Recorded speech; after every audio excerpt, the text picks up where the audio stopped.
அனைவருக்கும் வணக்கம்.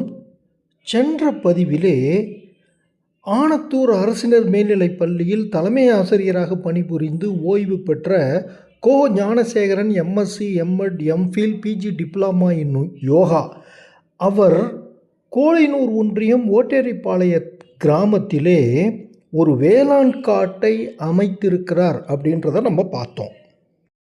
அவருடைய மூலிகை தோட்டத்தில் இருக்கின்ற எலுமிச்சை புல், கருந்துளசி மற்றும் திப்பிலி இவற்றை கொண்டு அவர் செய்கின்ற லெமன் கிராஸ் டீயை பற்றி அவரே என்ன கூறுகிறார் என்று கேளுங்கள்.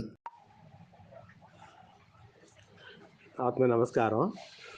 வீட்டில் வளர்க்கக்கூடிய மிக சிறந்த ஒரு தாவரம்னு சொன்னால் அது எலுமிச்சை புல் அல்லது வாசனை புல் அப்படின்னு சொல்லுவாங்க, லெமன் கிராஸ்.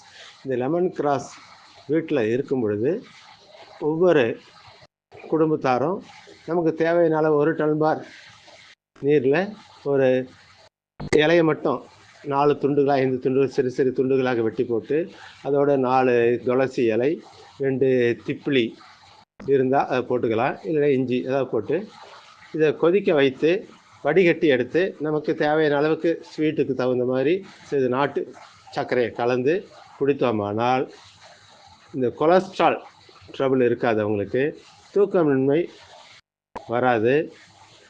அடுத்தது செரிமான பிரச்சனை இருக்குது, அந்த செரிமான பிரச்சனைலாம் அது சரியாயிடும். சளி, இருமல், கபத்தை அதை நீக்கிடும்.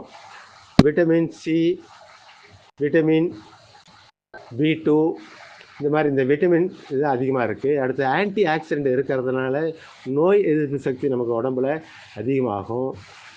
அதனால் இது வீட்டில் வளர்க்கக்கூடிய மிக சிறந்த ஒரு தாவரம் இந்த எலுமிச்சை புல். ஒரு சின்ன ஒரு தொட்டி இருந்தாலே போதும். இந்த தொட்டியில் நமக்கு கிடைக்கும் அந்த எலுமிச்சை புல்லை அழகாக எல்லா தரசரிகளும் அதை வீட்டில் வளர்த்து பயனடையலாம். தேங்க்யூ. இணையத்தில் இந்த லெமன் கிராஸுடைய பயன்களை மேலும் அறிய முற்பட்ட பொழுது பல சுவையான தகவல்கள் கிடைத்தன.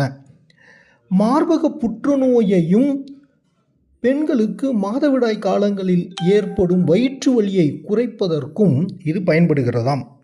இப்போ எல்லாரும் சொல்கிறாங்க இல்லையா, எனக்கு ரொம்ப ஸ்ட்ரெஸ்ஸாக இருக்குது அப்படின்னு சொல்லிட்டு, இந்த மனச்சோர்வை போக்கக்கூடிய ஆற்றலும் தலைமுடி உதிர்வை தடுக்கின்ற ஆற்றலும் இந்த லெமன் கிராஸுக்கும் உண்டாம். இவ்வளவு ஆற்றல் உள்ள இந்த லெமன் கிராஸை நம் வீட்டிலேயே வளர்க்கலாம் என ஞானசேகரன் அவர்கள் கூறுவது 100க்கு 100 நன்மை பயக்கும். அடுத்த பதிவிலே அவர் தோட்டத்திலே வளர்கின்ற மேலும் சில மூலிகைகளை பற்றி பார்ப்போம். நன்றி, வணக்கம்.